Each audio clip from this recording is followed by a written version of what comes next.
Bonjour à tous. Aujourd'hui, je vais vous parler d'un sujet d'actualité qui se passe au Mali. Il s'agit des images de viol collectif. Autrefois, ces types d'images, on les voyait dans des endroits, venant d'endroits lointains, de personnes dont on ne connaissait ni d'Adam ni de Ève. Aujourd'hui, ce sont nos propres enfants, nos propres petits frères qui commettent de tels actes ignobles sur nos propres filles et nos propres petites sœurs. Et la nouveauté dans ces actes, c'est que c'est filmé. Il y a une volonté de filmer un viol collectif sur quelqu'un qui nous ressemble. Et donc filmer ce viol collectif-là avec nos téléphones portables et ensuite les diffuser sur les réseaux sociaux. Je ne vous cache pas que je suis très choqué. Euh, Ma sensibilité a été heurtée par cette vidéo-là que j'ai accepté de voir aujourd'hui, même avant de préparer mon émission.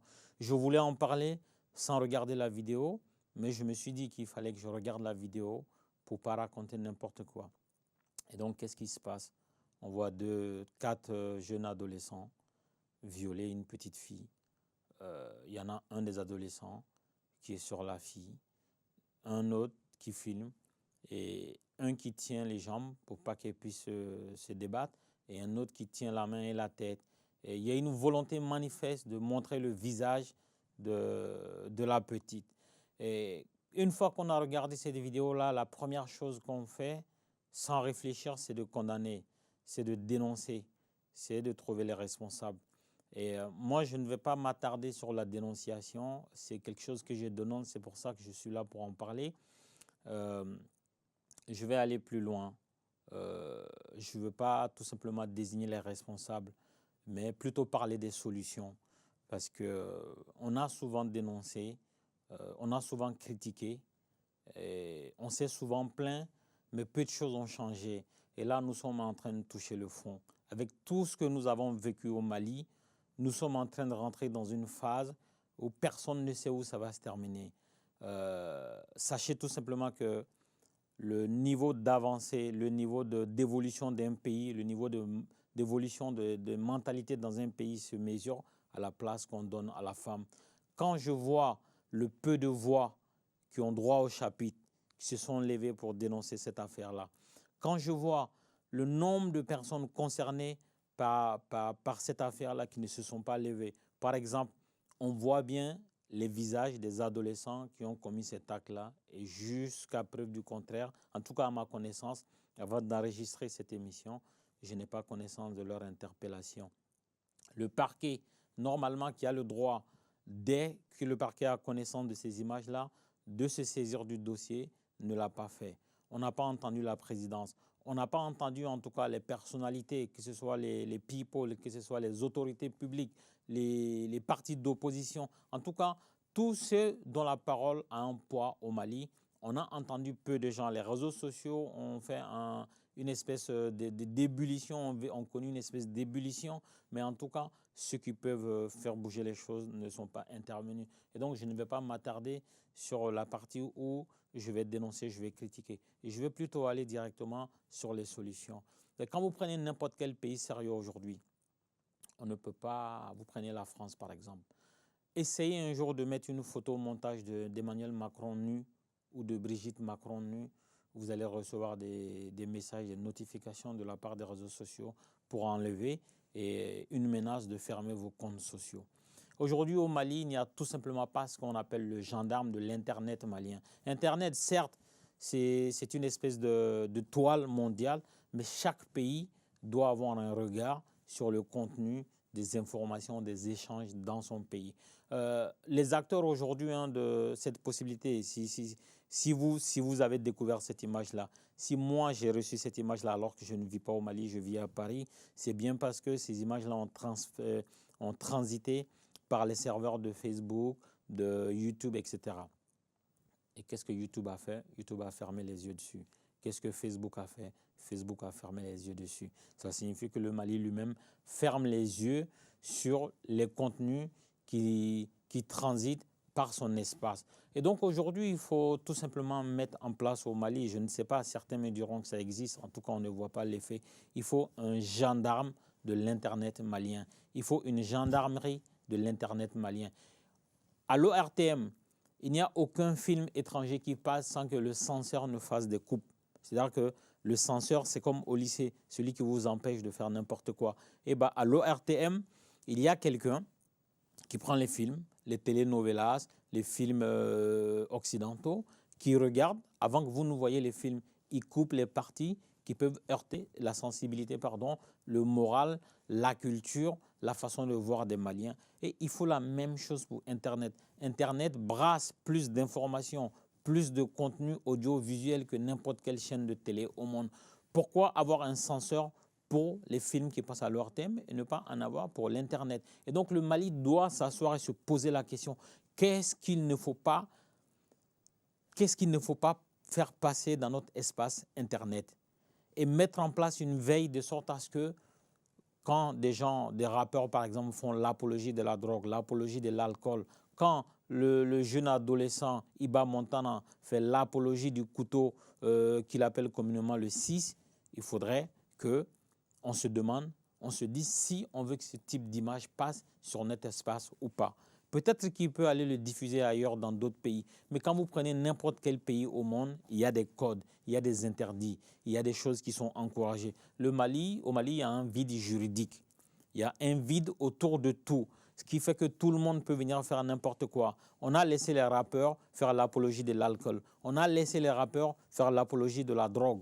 On a laissé les pseudo-activistes faire l'apologie du dénigrement, l'apologie du mensonge, l'apologie du faux et usage de faux, l'apologie du photomontage, des vidéomontages, des audiomontages pour salir les uns et les autres. Et parmi les gens qui peuvent décider, certains sont victimes de ces dénigrements. On peut se poser la question pourquoi tout le monde laisse faire. On peut se poser la question quel intérêt les autorités maliennes ont à laisser le Mali pourrir tout seul de par la faute de ses fils.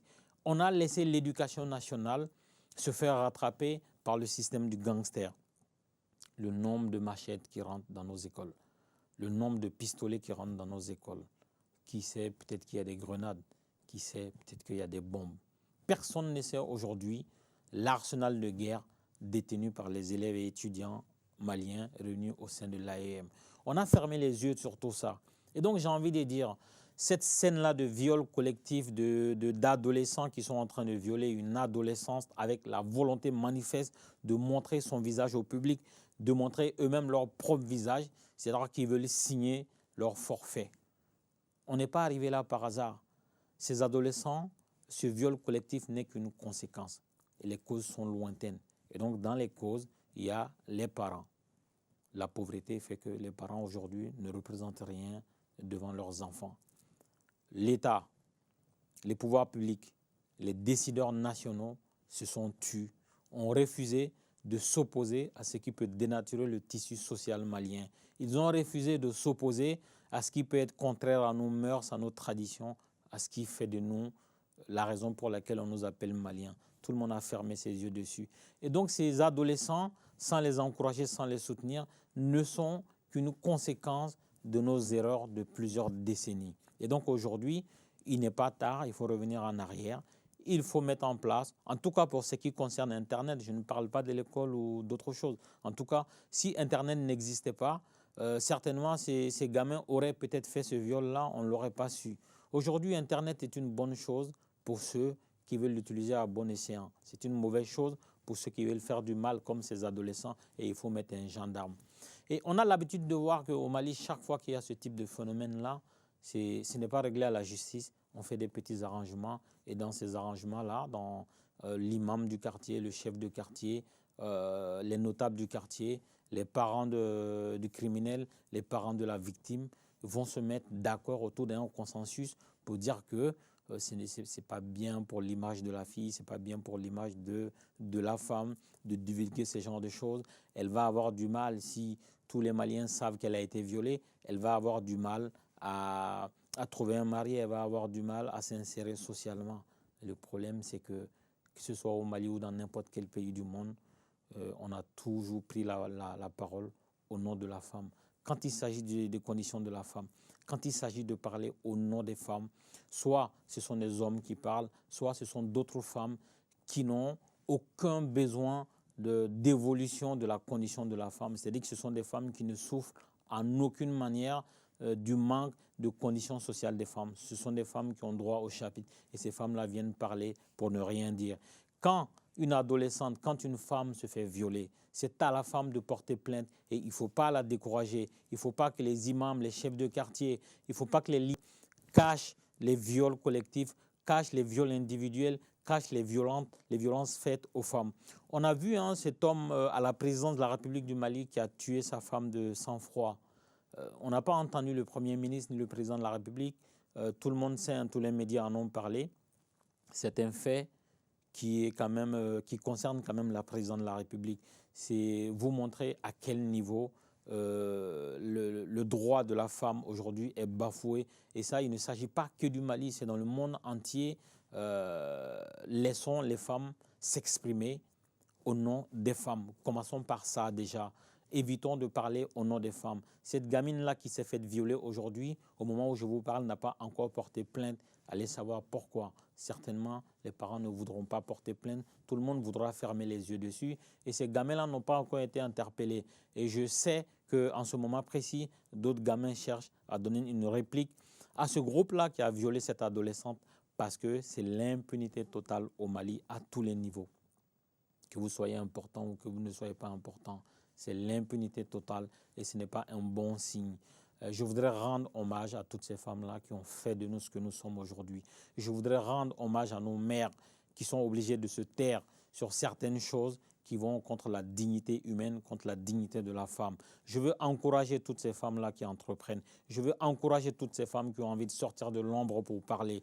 Je veux encourager toutes ces femmes qui ont envie de prendre la parole pour parler du mal qui les ronge, qui veulent refuser de voir ce type de comportement s'implanter dans notre société. Je veux rendre hommage à toutes ces femmes-là et au nom de toutes les femmes, je présente les excuses de tous les salauds qui vous font souffrir.